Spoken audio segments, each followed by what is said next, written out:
दोस्तों आज के इस वीडियो में 32 एम्पेयर का एक मेन स्विच रिपेयर करने जा रहा हूं। तो ये स्विच दोस्तों अक्सर ये होता है कि ख़राब होता है और सीधे हम लोग मैकेनिक को बुलाते हैं और वो लोग आता है और इसे खोल के फेंकता है और नया लगा देता है। बट दोस्तों इसके अंदर कुछ ऐसा है नहीं कि वो रिपेयर ना हो सके या फिर उसे सीधे फेंक दिया जाए। ये देखो, ये एंकर कंपनी की एक मेन स्विच है 32 एम्पेयर की 240 वोल्ट। और दोस्तों ये अंदर से इतना शानदार बना हुआ है, उसके बावजूद लोग करते क्या हैं कि थोड़ा-सा इसके अंदर कार्बन आया और लोग इसे फेंक देते हैं और इसका उपयोग करना बंद कर देते हैं, जो कि बिल्कुल गलत है। आप इसे आराम से रिपेयर कर सकते हो क्योंकि ये काफ़ी महँगा आता है ब्रांड कंपनी की। तो चलिए इसको खोलते हैं सबसे पहले। तो इसको खोलने के लिए दोस्तों सामने बस 2 नट है, ये दोनों नट को हमें खोल लेना है।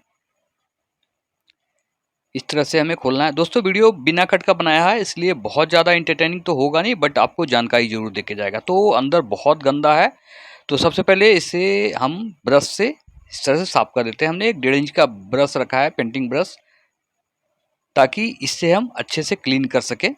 और ये ब्रश दोस्तों अगर आप भी मैकेनिक हो तो आप ये ब्रश रखो, आपको बहुत जगह काम आएगा। ये बहुत ही ज़रूरी टूल है, खास तौर से वो लोग जो रिपेयर करते हैं, क्योंकि जो भी हम सामान खोलते हैं पुराना उसके अंदर गंदगा जरूर लगा होता है अंदर से।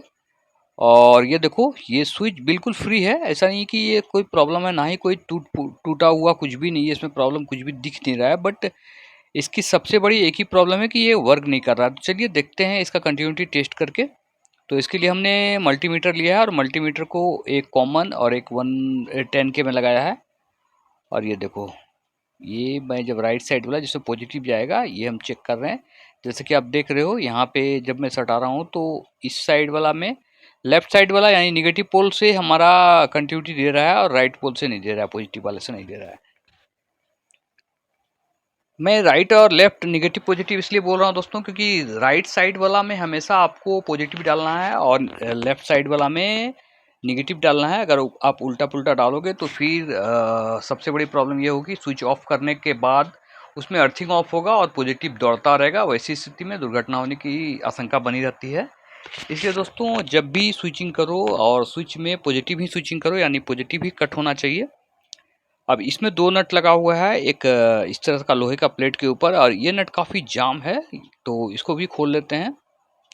और ये प्लास्टिक का एक कवर लगाया गया है ताकि जो भी वायर है वो अंदर ही रहे और वो कहीं से भी बाहर नहीं आए। जहाँ पे हमारा स्विच का जो पकड़ने वाला सेक्शन है यानी हैंडल है, वहाँ तक कहीं कोई महीन सा तार ना आ जाए, क्योंकि अगर ऐसा हुआ तो फिर एक बड़ी दुर्घटना हो जाएगी। क्योंकि हम लोग देखते हैं कि भाई ये मेन स्विच तो पूरा प्लास्टिक का है और हम इसे पूरा कॉन्फिडेंटली छूते हैं। ये देखो, इसका हमने नट खोल दिया है। अब ये राइट साइड वाला भी नट खोलेंगे। काफ़ी टाइट किया हुआ है दोस्तों, आप इसे टाइट भी करना ज़रूरी है क्योंकि जब हम लोग स्विचिंग करेंगे और अगर कोई भी नट ढीला होगा तो वहाँ पे कनेक्टिविटी भी ढीला होगी, यानी स्लो कनेक्टिविटी होगी और वहाँ पे कार्बन आएगा। और जैसे ही कार्बन आएगा दोस्तों तो आपको पता ही है, कार्बन एक जंक लगाएगा, स्पार्क करके कार्बन लगाएगा और वो फिर कनेक्टिंग पॉइंट को डिस्टर्ब करेगी और हमारा कंटिन्यूटी जो है करंट का वो बंद हो जाएगा। तो सबसे पहले इसे खोल लेते हैं। मैं आपको फिर से बता रहा हूँ भाई, वीडियो बिना कट का बनाया है तो आपको देखना तो पड़ेगा, क्योंकि इसमें हमने बहुत मेहनत किया है और ज़रा सा भी इसमें दोस्तों कोई मिलावट नहीं है। ऐसा नहीं कि कुछ भी फेक वीडियो मैं बनाता नहीं, बिल्कुल भी। अगर आपके घर पे मेन स्विच ख़राब है तो ये वीडियो देखकर तो आप गारंटी है कि आप ठीक कर लोगे, चाहे आपके घर पे कोई भी कंपनी का हो, आपके एरिया में जो भी कंपनी चलती है वो कोई भी एक कंपनी का आप मेन स्विच उठा लो, लगभग लगभग भीतर से सब सेम ही रहता है, बस कंपनी अपना अलग अलग नाम से बेचती है। तो ये लोहे का प्लेट को उठा के रख देंगे और ये देखो, इसके अंदर से इस तरह का क्लिप मिला है जो कि डीपीडीटी स्विच की याद दिलाता है, क्योंकि डीपीडीटी स्विच के अंदर भी जो स्टेबलाइजर में उपयोग होता है double pole double throw switch दोस्तों, डीपीडीटी स्विच जो आपको कई बार मैंने वीडियो बना के डीपीडीटी स्विच के बारे में बताया हूँ, सेम जो फंक्शन है वैसा ही दिया गया इसके अंदर। ये देखो, गड्ढेनुमा स्विचिंग का सेक्शन है जहाँ पे ये जो लोहे का रोल है वहाँ पे जाके सटता है और फिर यहाँ से हमारा कनेक्शन शुरू होता है। तो सबसे पहले हमें करना क्या है, तो ये अंदर वाला जो कनेक्टिंग पॉइंट है पूरा तांबे का है, तो इसको किसी भी धारदार वस्तु से आप इसे छील लेना। ऐसे मैं कैंची का उपयोग कर रहा हूँ, बट आप चाहो तो ब्लेड या फिर चाकू वगैरह का इस्तेमाल कर सकते हो, और अगर सीरीज कागज वगैरह है तो फार बेटर है। बट सीरीज कागज दोस्तों यहाँ पे डालना मुश्किल है, उसके लिए आपको पूरा फिर सेक्शन खोलना पड़ेगा, जो कि संभव नहीं है, क्योंकि इसके जो पीछे नट दी गई है वो एक अलग टाइप का नट है, रेंच नट नहीं है और बहुत ही छोटा है। तो ऐसी स्थिति में हमें बहुत दिक्कत होगी इसे खोलने में, तो बेटर है कि हम इसे ऊपर से ही रिपेयर कर लें। वैसे भी दोस्तों अंदर में इसका कुछ भी है नहीं, तो पूरी ताकत के साथ जो इसके अंदर का कार्बन है वो तांबे का के ऊपर जो कार्बन लगा हुआ है उसे हम छुड़ा देते हैं, मतलब घिस के हटा देते हैं, और उसके बाद फिर हम लगाएंगे ये जो कवर है, इसका जो हैंडल है उसे लगाएंगे। हैंडल के नीचे दोस्तों एक स्विच है जो कि स्विचिंग करती है, यानी जब हम बल्ब वगैरह जो भी है उसे बंद करना चाहें तो वो बंद हो जाता है, और जब दोस्तों इसे हम ऑफ करते हैं तो पूरा मेन स्विच ही बैठ जाता है। यानी पूरा मेन स्विच का मतलब है कि इन्वर्टर लाइन को छोड़ के आपका सारा कनेक्शन डेड हो जाएगा। क्योंकि इन्वर्टर लाइन इसलिए डेड नहीं होगी क्योंकि इन्वर्टर लाइन तो हम लोग ऐसे वायरिंग करते हैं कि भाई लाइन जाने के बाद तो वो ऑन ही होता है, इसीलिए इन्वर्टर लाइन ऑन रहेगा। बट अगर आप इन्वर्टर नहीं लगाए हो तो फिर आपका पूरा घर का रोशनी चला जाएगा। और ये देखो इसके अंदर का जो रोल है गोल वाला, उससे मैं इस तरह से एक फाइल, छोटा फाइल है हमारे पास जिसे रेती भी करते हैं, इस पे मैं घिस रहा हूँ चारों ओर से। दोस्तों आपके घर पे भी अगर मेन स्विच है खराब और आप बदल चुके हो या फिर बदलने की सोच रहे हो या फिर आप डायरेक्ट करके चला रहे हो, तो भाई ये वीडियो तो आपको जरूर देखना चाहिए, क्योंकि ये वीडियो देखने के बाद आप मेन स्विच रिपेयर करने में बिल्कुल भी एक्सपर्ट हो जाओगे। क्योंकि इसके अंदर दोस्तों कुछ भी है नहीं, बस थोड़ी सी मैकेनिकल बात है। ये देखो ये एक छोटा सा रोल है और इसके ऊपर चढ़ाई जाती है, इस रोल को यहाँ फंसा दिया जाता है और ये हो गया। और स्प्रिंग भी इसी के अंदर होती है दोस्तों, ये जो एम्बुलेंस वाला होता है इसके अंदर स्प्रिंग रखता है लोग, और ये अब इसे हम लगा लेते हैं और धीरे धीरे इसे शिफ्ट करेंगे, फिर ठीक करने का प्रयास करेंगे और इसे इस तरह से फंसाएंगे यहाँ पे और धीरे धीरे यहाँ पे जाके फिक्स कर देंगे। बस एक बार फिक्स हो गया दोस्तों तो आपको कुछ भी करना नहीं है, बस नट लगा दो ऊपर से और दोनों पट्टी जो कवर है उसे लगा देंगे। ये दोनों पट्टी जो लोहे का कवर है वो कवर इसकी मजबूती प्रदान करता है। कई लोगों को लगता है कि भाई ये मेन स्विच जल्दी खराब हो जाएगा या फिर इसका उपयोग बहुत अच्छे से करना है, ये ऐसे वैसे जो भी है आपको मन में दुविधाएं, वो बिल्कुल भी गलत है।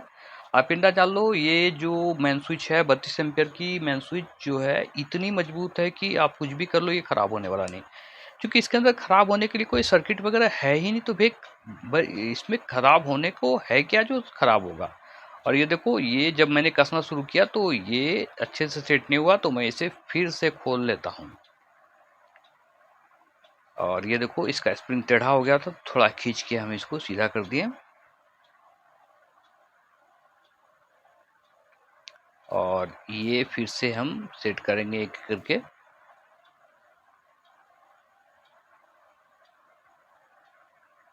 और ये इसका कुछ पार्ट्स नीचे गिर गया है तो इसे भी हम डाल देते हैं और फिक्स करते हैं। दोस्तों आपको सबसे बड़ी चैलेंज आएगी, छोटा काम जो है ये इलेक्ट्रॉनिक्स गुड का जो छोटा रिपेयरिंग है जो है ये बहुत ही कॉम्प्लिकेटेड होता है और इसमें छोटा छोटा जो स्पेयर पार्ट्स होता है वो खोने का डर बना रहता है। तो इसके लिए आपको अलर्ट रहना है भाई कि कहीं ऐसा ना हो कि पूरा सिस्टम ही बदलना पड़ जाए और सारा खर्च इन्हें ही देना पड़ जाए, इन्हें को बहुत काफ़ी भारी पड़ जाएगा। और ये देखो इस तरह से फंसा के हम ये दोनों प्लेट को लगाएंगे और फिर नट कस देंगे। ये देखो ये नट इस तरह से। और दोस्तों आपको ध्यान देना है इस तरह से जो आप कैप लगा रहे हो इसे उल्टा पुल्टा ना लगाओ, क्योंकि आप दोनों साइड से इसको लगा सकते हो, बट आप देख लेना कि किधर से सूटेबल लग रहा है, यानी आसानी से किधर से लग रहा है। और ये देखो आपको पता चल जाएगा जब आप इसे लगाओगे, उस टाइम में आपको लगेगा कि भाई नहीं यही साइड से लगेगा, क्योंकि अगर आप इससे ज़्यादा जोर लगाओगे तो ये उल्टा पुल्टा भी लग जाएगा, बट ऐसा आपको करना नहीं है। ये देखो, इसे आसानी से हमें लगाना है इस तरह से, और फिर नीचे का जो नट बोल्ट है उसे इस तरह से सेट कर देना है। भाई ये मेन स्विच भी मैं पहली बार खोल रहा हूँ, इसीलिए, बट इतना है कि ये रिपेयर तो हो जाएगा, क्योंकि इसके अंदर कुछ भी नहीं है दोस्तों। एक डीपीटी स्विच के अंदर जैसे दो रोल होती है, बस वैसे ही है। उसमें बेला आकार का होता है, उसमें चक्का जैसा है। और ये देखो, अब ये इधर से हम लोग इसे नीचे से पुश करेंगे इसका नट बोल्ट को। और दोस्तों आपको ज़्यादा सेफ्टी लेके काम करने की ज़रूरत नहीं, क्योंकि इसमें तो करंट है नहीं, और आप चाहो तो इस पे हथौड़ा और प्लास जो भी उपयोग कर सकते हो सेट करने के लिए, क्योंकि जो ये सेट है ये काफ़ी मजबूत है, कहीं से भी ये टूटने वाला नहीं है। बस आप थोड़ा ध्यान देना कि बहुत ज़ोर से ना लग जाए चोट, क्योंकि बहुत ज़ोर से जब चोट लगेगी तो ऊपर से इसका जो हैंडल है वो टूट सकता है, कि वो प्लास्टिक है, बट है वो वास्तव में बहुत मजबूत है। तो ये देखो, इस तरह से हमने सेट कर दिया। अब धीरे धीरे इस पे हम लोग को नट कस देना है। देखो, इसे नट कस देंगे।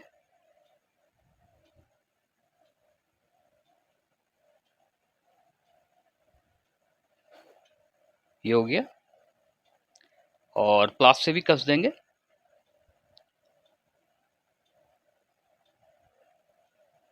ध्यान देना है आपको, बैलेंस में टाइट करना है, क्योंकि बहुत टाइट भी आपको नहीं करना है, क्योंकि अगर बहुत टाइट कर देंगे तो फिर इसका जो स्विच है वो दब जाएगा, हैंडल दब जाएगा, और फिर स्विचिंग नहीं होगा, यानी हम ऊपर नीचे जब करेंगे तो नहीं होगा।